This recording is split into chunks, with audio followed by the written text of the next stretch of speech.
মকর রাশি, মকর লগ্ন, ক্যাপ্রিকন সাইনের জাতক জাতিকাদের ক্ষেত্রে শনি বক্রী হওয়ার কারণে, অর্থাৎ স্যাটার্ন রেট্রোগ্রেড হওয়ার কারণে আগত 138টি দিন, অর্থাৎ 2026 সালের 27শে জুলাই থেকে 11ই ডিসেম্বর পর্যন্ত সময় আপনাদের ক্ষেত্রে ঠিক কেমন অতিবাহিত হবে সে বিষয়ে কিন্তু এ প্রতিবেদনে আমরা বিস্তারিত আলোচনা করতে চলেছি।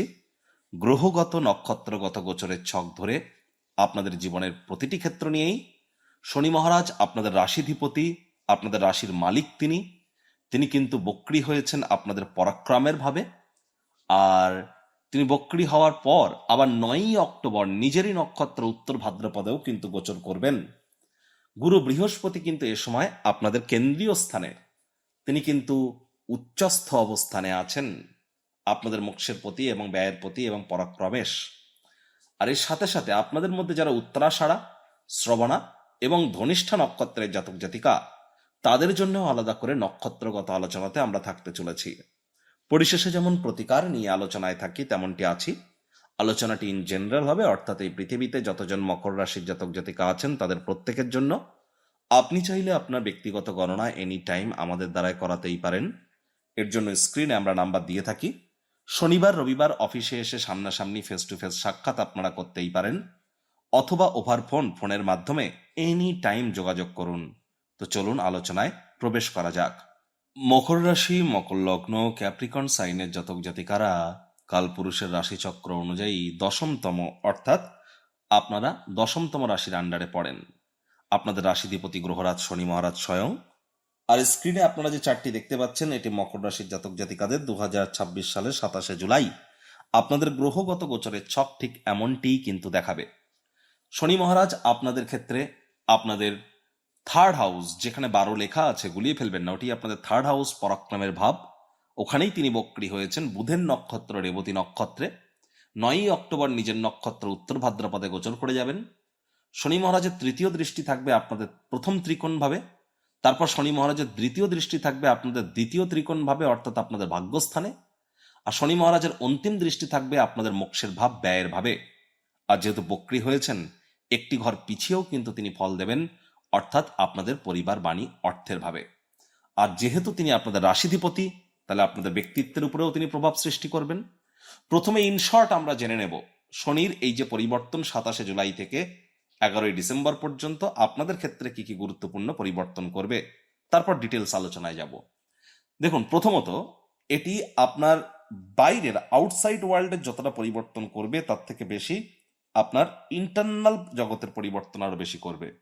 অর্থাৎ আপনার বহির জগতের থেকে আপনার আভ্যন্তরীণ জগতের ক্ষেত্রে আপনার মানবিক স্তরে কিন্তু বেশি একটা প্রভাব এটি ফেলতে চলেছে। এটি কিন্তু আপনার পুনর্পরিকল্পনা করবার সময় পুনরায় পরিকল্পনাগুলিকে একবার রিচেক করুন, সেখানে কোনো পরিবর্তনের প্রয়োজন কি আছে। আপনার পুরনো বিভিন্ন কর্ম, পুরনো বিভিন্ন আপনার প্রজেক্ট, পুরনো বিভিন্ন চিন্তাভাবনা, সেগুলি কিন্তু পুনরায় আবার ব্যাক আসতে পারে। এ সময় আপনি আপনার যে কর্মজীবনের যে কর্মের জন্য আপনি এগিয়ে যাচ্ছেন, অ্যাকচুয়ালি সেটাই কি আপনার জন্য সঠিক কেরিয়ার, নাকি আপনার কেরিয়ারের আপনি যে পথ আপনি পছন্দ করেছেন সেটি হয়তো আপনার জন্য সঠিক নয়। সেটি আপনারা এবার সঠিক উপলব্ধি করার সময়ের মধ্য দিয়ে চলবেন। একই সাথে আপনার পারিবারিক ক্ষেত্রে আপনারা পরিবারের প্রতি দায়বদ্ধতা এবং নিজের পার্সোনাল ক্ষেত্রে, আপনার ব্যক্তিগত ক্ষেত্রে আপনার সীমানা কোথায় প্রতিটি জিনিসের ক্ষেত্রে, সেগুলি আপনারা অনুধাবন করতে চলেছেন। এবং পুরনো কোনো খারাপ স্বভাব বা অভ্যাস যদি আপনাদের থেকে থাকে, সেটির পরিবর্তন করবার সময়, তবে তাড়াহুড়ো হঠকারিতা তো কোনো মতেই নয়। তার কারণ শনি মহারাজ তো শনায় শনায়, উনি তো ধীর গতির গ্রহ। একটি রাশি থেকে আরেকটি রাশিতে যেতে 2.5 বছর টাইম নিয়ে থাকেন, তাহলে সবকিছু ধীর গতিতে করতে হবে।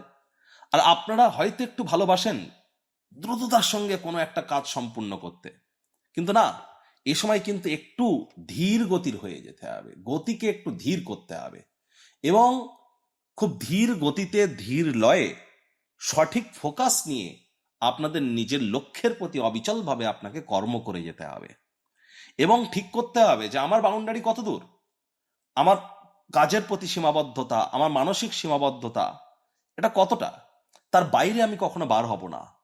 এবং অতিরিক্ত চিন্তা ভাবনা করা, অতিরিক্ত কাজ করা, প্রয়োজন নেই। চেষ্টা করতে হবে লিমিটের বাইরে না যাওয়ার। Limit is the keyword. আর এ সময় কর্মক্ষেত্রে পুরনো কোনো প্রজেক্ট আপনাদের ব্যাক আসতে পারে। এ সময় আপনি হয়তো বিভিন্ন ধরনের চাকরির জন্য বা আপনার বিবাহের জন্য বা কোনো ক্রিয়াকলাপের জন্য আপনি প্রচেষ্টারত হচ্ছিলেন, বারবার ব্যর্থ হচ্ছিলেন বলে সেটা থেকে আপনি বেরিয়ে এসেছেন। এখন পুনরায় কিন্তু সেই জিনিসগুলি আবার ব্যাক আসতে পারে। অর্থাৎ যে কর্ম তার জন্য আপনি করেছিলেন অনেক আগে, কিন্তু সেই কর্মের প্রাপ্তি আপনার হয়নি, সেই প্রাপ্তি আপনাদের এখন না চাইতেও কিন্তু প্রাপ্তি কিন্তু আপনাদের ক্ষেত্রে হতে পারে। তাহলে তখন আপনারা উপলব্ধি করবেন যে ধৈর্যে বসতে লক্ষ্মী, এতদিন ধরে ধৈর্য ধরার ফল কিন্তু এটি। তাহলে ওভার থিঙ্কিং, ওভার ওয়ার্কিং আপনাদেরকে ত্যাগ করতে হবে। এ সময় কিন্তু একটি লিমিটেশন অত্যন্ত গুরুত্বপূর্ণ। লিমিটের বাইরে আমি যাব না, এবং আমার যে পূর্ব পরিকল্পনাগুলি আছে, অর্থাৎ ভবিষ্যতের জন্য যে পরিকল্পনাগুলি আছে তার পুনর্মূল্যায়ন করার জন্য কিন্তু এই সময়টিকে আমাদেরকে ইউটিলাইজ করতে হবে। শনি মহারাজকে গ্রহরাজ, নবগ্রহের অন্যতম, ন্যায়ের দেবতা, কর্মফলদাতা, দণ্ডাধিকারী, বিচারক, নৈতিকতা, হার্ডওয়ার্ক, কঠোর কায়িক পরিশ্রম, এগুলি ইনি পছন্দ করেন। অন্যায় মোটেই পছন্দ করেন না, বাপকেও ছাড়ে না। আর শনি মহারাজ যেহেতু কর্মফলদাতা, তাহলে কর্ম করলে তবেই কর্মের ফল পাওয়া যাবে। ওই তাবিজ, কবচ, মাদুলি, পাথর, জেমস্টোন, শিকড় বাকড় পরে কোনো লাভ হবে না। আর এর সাথে সাথে শনি মহারাজ কিন্তু লেবার সম্প্রদায় এবং বয়োজ্যেষ্ঠ শ্রমিক সম্প্রদায় এবং সিনিয়র সিটিজেনকে তিনি রিপ্রেজেন্ট করেন। তেল, gas, oil, leather, fuel, iron, machineries, engineering, account department, law, আইনি জগৎ, এসবই কিন্তু স্যাটার্নের সেক্টরের আন্ডারেই কিন্তু পড়ে। লোহাও কিন্তু শনির সেক্টরের আন্ডারে পড়ে। তাহলে এই সমস্ত ক্ষেত্রে শনির একটা প্রভাব আছে। আর শনি মহারাজ বক্রী হচ্ছেন মানে এই না যে তিনি ব্যাকওয়ার্ড মুভমেন্ট করা শুরু করছেন। এটা যখন আমরা পৃথিবী থেকে দেখি একটা অপটিক্যাল ইলিউশন ক্রিয়েট হয়, চোখের ধোঁকা মাত্র। আদতে তিনি কিন্তু নিজের অরবিট বা কক্ষপথে স্বনিয়ন্ত্রিত গতিতেই পরিভ্রমণ করছেন। তাহলে এটা অপটিক্যাল ইলিউশন, কিন্তু ইলিউশন হলেও এর একটা প্রভাব তো আছে। সেই প্রভাবের নিরিখে যদি আমরা প্রথম যে পর্যায়ে যদি যাই, তাহলে দেখব শনির কিন্তু যেহেতু ব্যাকওয়ার্ড, তাহলে একটি ঘর পিছিয়েও ফল দেবেন। একটি ঘর পিছিয়ে মানে রাহুর সাথেও শনি সংযুক্ত হচ্ছে। রাহু হচ্ছে মায়া, জাদু। শনিকে কালো, কালা। তাহলে কালো আর জাদু মিলে কি হলো? কালো জাদু, বা কালা বা জাদু মিলে কি হলো? কালা জাদু। তাহলে এ সময় কিন্তু ব্ল্যাক ম্যাজিকের মাত্রা বেড়ে যায়। আর এটা আপনাদের পরিবার বাণী অর্থের ভাবে তৈরি হচ্ছে। তাহলে পরিবারে কারোর সাথে ব্ল্যাক ম্যাজিক হচ্ছে না তো, বা আপনার পরিবারের কোনো এক সদস্য আপনার সাথে ব্ল্যাক ম্যাজিক করছে না তো, আপনি ব্ল্যাক ম্যাজিকের শিকার হচ্ছেন না তো পারিবারিক কারণে, অথবা আপনার পরিবারের সাথে কোনো ব্ল্যাক ম্যাজিক হয়নি তো, বা নজর দোষ পড়েনি তো, খতিয়ে দেখুন। যদি মনে হয় তাহলে প্রয়োজনীয় জ্যোতিষতাত্ত্বিক পরামর্শ গ্রহণ করুন। আর এ সময় আপনাদের উচিত হবে যতটা সম্ভব মানি ম্যানেজমেন্টের দিকে নজর দেওয়া যায়, শব্দ চয়নের দিকে নজর দেওয়া যায়। বললাম লিমিট কোথায় জানতে হবে। শনি মহারাজ আপনাদের পরাক্রমের ভাবে বক্রী হলেও হয়েছেন কিন্তু গুরুর গৃহে, আর গুরুর নবম দৃষ্টি কিন্তু বক্রী শনির উপরে থাকবে। তাহলে সাহস পরাক্রমে ও যে অতিরিক্ত কোনো ঘাটতি দেখা দেবে এমনটি নয়। তবে ছোট ভাই বোনেদের দিকে একটু নজর দিন। ছোট ভাই বোনেদের সাথে অহেতুক তর্ক বিতর্কে যাবেন না। আর ছোটখাটো যাত্রা ভ্রমণ যদি পারেন তো অ্যাভয়েড করুন। আর সেখানে ছোটখাটো যাত্রা ভ্রমণ করলে ইমিডিয়েট ফল হয়তো প্রাপ্তি করবেন না, তবে ভবিষ্যতে লাভের জন্য কিন্তু ভিত্তিপ্রস্তর স্থাপিত হয়ে যাবে। কারণ মাথায় রাখবেন, গুরু নিজের ঘরকে দেখলেও গুরুও কিন্তু শনির নক্ষত্র পুষ্য নক্ষত্রে গোচর করছেন। আর গুরু বৃহস্পতি কিন্তু মকর রাশিতেই নিচস্থ হন, এটিও কিন্তু জানতে হবে। শনি মহারাজের তৃতীয় দৃষ্টি কিন্তু থাকছে কোথায়? শনি মহারাজের তৃতীয় দৃষ্টি থাকছে আপনাদের ত্রিকোণ ভাব, 5th হাউসে। আর আপনাদের 5th হাউসের লর্ডকে শুক্র। আর এখানে কিন্তু আপনাদের মধ্যে একটি জিনিস খেয়াল রাখতে হবে, অনেক মকর রাশির জাতক জাতিকাদের লাক্সারি, ল্যাভিশ লাইফস্টাইল, ফাস্ট মানি, দ্রুত অর্থ উপার্জন করার আকাঙ্ক্ষা, ব্র্যান্ডেড আইটেমস, ব্র্যান্ডেড জিনিসপত্র, এই ধরনের চিন্তাভাবনা না রেখে এ সময় সিম্পল লিভিং, হাই থিঙ্কিং, অর্থাৎ সাধারণভাবে জীবনযাপন করুন। মাত্রা অতিরিক্ত কিছু করতে যাবেন না, সবকিছু ঠিক থাকবে। বাইরের খাদ্য খাবার, খোলা জায়গার খাদ্য খাবারকে অ্যাভয়েড করুন। তা না হলে পেটের সমস্যা, বদহজমের প্রবলেম, গলার ব্যথা, এসবগুলো আপনার বাড়তে পারে। অনেকে টনসিলের সমস্যা এই সময় দেখা দিতে পারে, থাইরয়েডের সমস্যা অনেকে দেখা দিতে পারে। প্রেমের জীবনে একটু বাধা বিপত্তি হয়তো আপনারা সময় পরিলক্ষিত করতে পারেন, এবং যারা ট্রেডার আছেন, ট্রেডিং করেন, তাদের ক্ষেত্রেও কিছুটা সমস্যা এ সময় কিন্তু পরিলক্ষিত হতে পারে। শনি মহারাজের পূর্ণ দৃষ্টি ভাগ্যস্থানে, তাহলে পিতার শরীর স্বাস্থ্যের দিকে নজর দিন, পিতার সাথে সম্পর্কের দিকে নজর দিন, পিতার কর্মের দিকে নজর দিন। পিতার সাথে অহেতুক তর্ক বিতর্ক করবেন না। এসব উচ্চ শিক্ষায় আপনাদের মধ্যে অনেকে বাধাপ্রাপ্ত কিন্তু হতে পারেন। আপনাদের ক্ষেত্রে অনেকেরই কিন্তু আমরা তীর্থযাত্রা তীর্থ ভ্রমণের সুযোগও এ সময় পরিলক্ষিত করবো। সুযোগ পেলে সুযোগ যেন হাতছাড়া করবেন না। নাতি নাতনি পুরনো দিনের বন্ধু বান্ধবদেরকে আপনারা মিস করতে পারেন। হার্ডওয়ার্ক কঠোর কায়িক পরিশ্রমের কিন্তু এ সময় কোনো বিকল্প নেই। শর্টকাট অবলম্বন করে খুব বেশি দূর কিন্তু আপনারা এগোতে পারবেন না। আর শনি মহারাজের অন্তিম দৃষ্টি থাকছে কোথায়? আপনাদের মোক্ষের ভাব, ব্যয়ের ভাবে। যদিও মোক্ষাধিপতি ব্যয়াধিপতি গুরু উচ্চস্থ হয়েছেন, তৎসত্ত্বেও বলবো মানি ম্যানেজ করুন। অপ্রয়োজনীয় খাতে অতিরিক্ত অর্থের অপচয় করা থেকে বিরত থাকুন।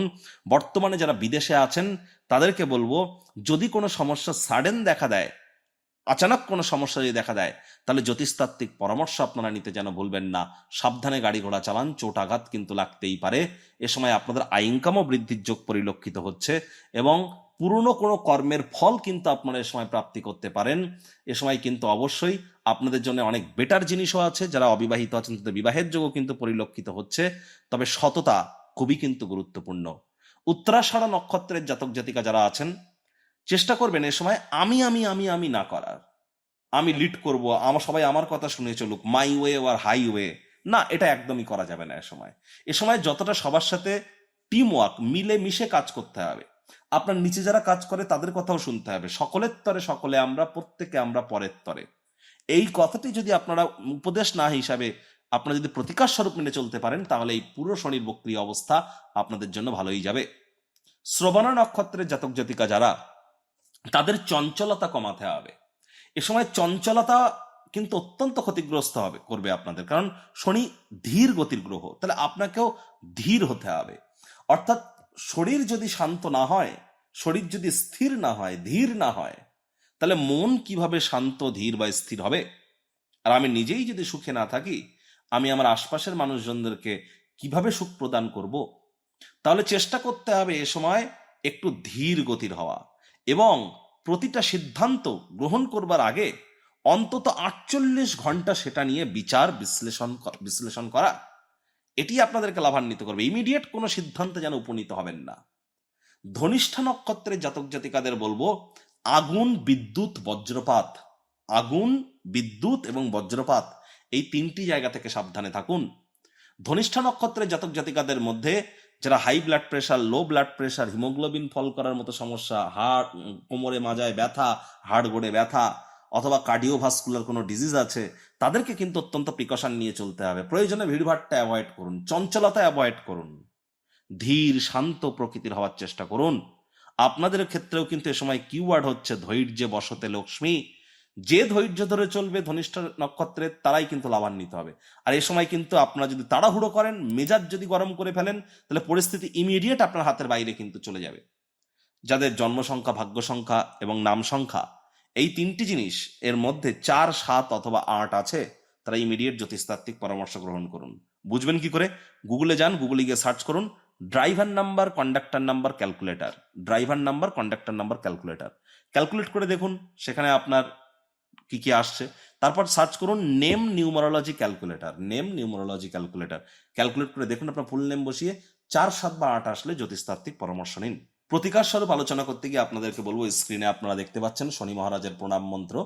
ওম নীলাঞ্জন ছায়া প্রক্ষং রবি সুতং মহাগ্রহম ছায়া গর্ভ সম্ভুতং তং নমামি শনিশ্চরম। এটি আপনারা প্রত্যেকদিন সন্ধ্যাবেলার সময় 8 বার করে জপ করুন। না পারলে শনি মহারাজের বীজ মন্ত্র ওম প্রাং প্রিং প্রংশ শনিশ্চরায় নমঃ 108 বার জপ করুন। সাথে বৃহস্পতিরও বীজ মন্ত্র ওম গ্রাং গ্রিং রংশ গুরাবে নমঃ, এটিও 108 বার করে আপনারা জপ করুন। শনিবার করে সরিষার তেল বেগুন খাবেন না। শনিবার করে সরিষার তেল বেগুন লবণ লোহা কিনবেন না। আর কখনো মকর রাশির জাতক জাতিকারা কালো রঙের কোনো জিনিস, চামড়ার কোনো জিনিস, লোহার কোনো জিনিস বা আপনাদের জুতো, এই ধরনের কোনো জিনিস বা তেল, এই ধরনের কোনো জিনিস কাউকে কখনো গিফট বা দান যেন করবেন না। এই ধরনের জিনিস দান করা থেকে আপনারা বিরত থাকুন। হাইজিন মেনটেন করুন। বাসি খাদ্য খাবার খাবেন না। সময়ের কাজ সময়ে করুন। অন্যায়কে যেন প্রশ্রয় দেবেন না। তার মানে এই নয় যে স্ট্রেট ফরওয়ার্ড হয়ে আমি ইমিডিয়েট প্রতিবাদ করে দেবো। একটু ডিপ্লোম্যাটিক হওয়ার চেষ্টা কিন্তু আমাদেরকে করতে হবে এবং বাসি খাদ্য খাবারকে অ্যাভয়েড করতে হবে। সময়ের কাজ সময়ে করতে হবে। মাতৃভক্ত হতে হবে। শ্রমিক সম্প্রদায় বয়োজ্যেষ্ঠদের সম্মান করুন। আর এনি টাইম আমাদের সাথে যোগাযোগ আপনারা করতেই পারেন। প্রতিবেদনটি আপনাদের কেমন লাগলো, আপনাদের সুচিন্তিত মতামত আশা করি আপনারা নিচের কমেন্ট বক্সে লিখে জানাবেন। ভালো লাগলে একটি লাইক করতে ভুলবেন না। এই আশা রেখে আমি আমার বাণীকে এখানেই বিরাম প্রদান করছি।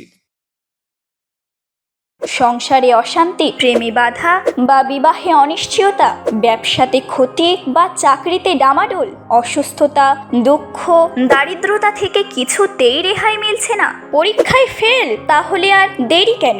জীবনের যাবতীয় সমস্যার সমাধান করব আমরা। বাস্তুশাস্ত্র, সংখ্যাতত্ত্ববিদ্যা, লাল কিতাব, বৈদিক জ্যোতিষশাস্ত্র, কৃষ্ণমূর্তি প্রভৃতি পদ্ধতিতে জন্মছক বিচার করা হয়। প্রয়োজন অনুভব করলে স্ক্রিনে ফ্ল্যাশ হওয়া নম্বরে যোগাযোগ করতেই পারেন।